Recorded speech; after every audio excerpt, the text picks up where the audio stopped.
Good morning dear student and भाइयों और बहन।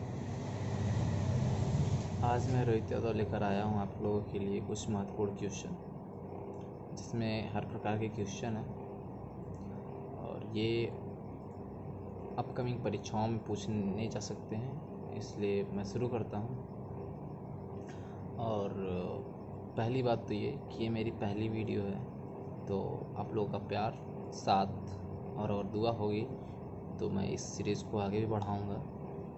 और अगर इसे पसंद आए तो लाइक, सब्सक्राइब और शेयर ज़रूर करिएगा। और उससे पहले मैं कुछ अपने शब्दों में अपने एक्सपीरियंस को शेयर करना चाहता हूँ। मेरे आइडियल APJ अब्दुल कलाम जी का ये वाक्य है, if you shine like a sun then you have to be burn your body like a sun। कहने का अर्थ ये है कि अगर तुम सूरज की तरह चमकना चाहते हो तो तुमको अपने शरीर को सूरज की तरह जलाना पड़ेगा। तो शुरू करते हैं पहले क्वेश्चन के साथ। वेदांत क्या है?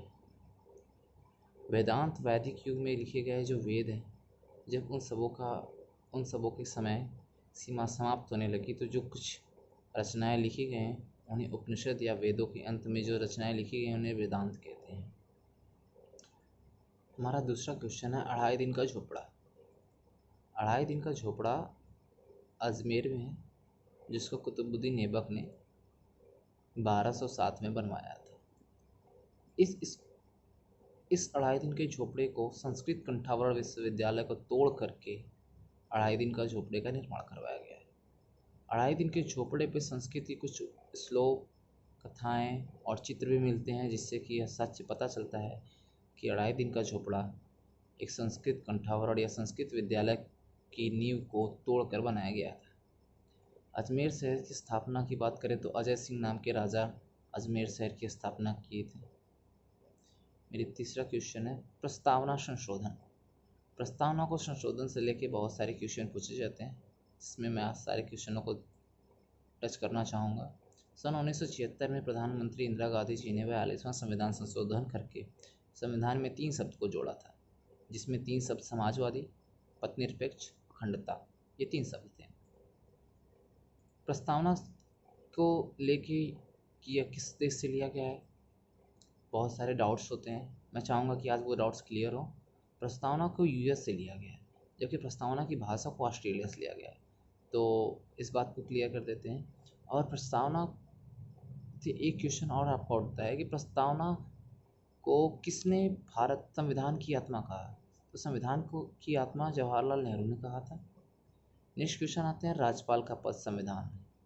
राज्यपाल का पद संविधान में कनाडा से लिया गया है और यह अनुच्छेद 155 में वर्णित है।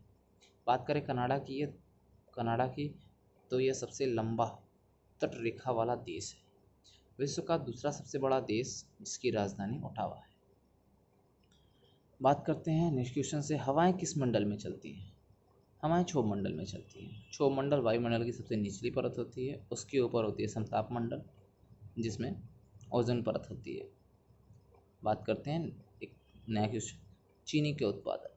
चीनी के उत्पादन में सर्वप्रथम ब्राज़ील है, दूसरे नंबर पर भारत है।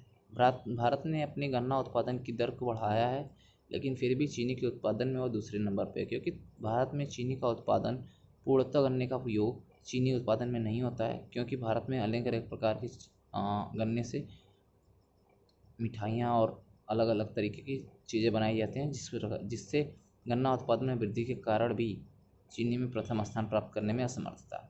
ब्राज़ील की बात करें तो ब्राज़ील की राजधानी ब्राज़ीलिया है। वहाँ एक शहर है जिसका नाम है रियो डी जेनेरो, जिसे फैशन नगरी के नाम में जाना जाता है।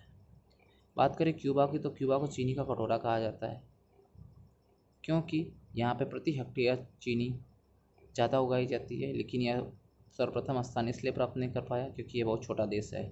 और क्यूबा की राजधानी हवाना, यह उत्तरी अमेरिका का एक देश है। जीरो नेट ऐड, यह एक ऐसी अर्थव्यवस्था होती है जब देश को किसी अन्य देश की सहायता की आवश्यकता नहीं होती है, ऐसे जीरो नेट ऐड व्यवस्था कहते हैं। तो ये थी आज की मेरे कुछ क्वेश्चन। अगर दोस्तों आपको पसंद आए तो इस चैनल को लाइक, सब्सक्राइब और शेयर करिएगा। धन्यवाद।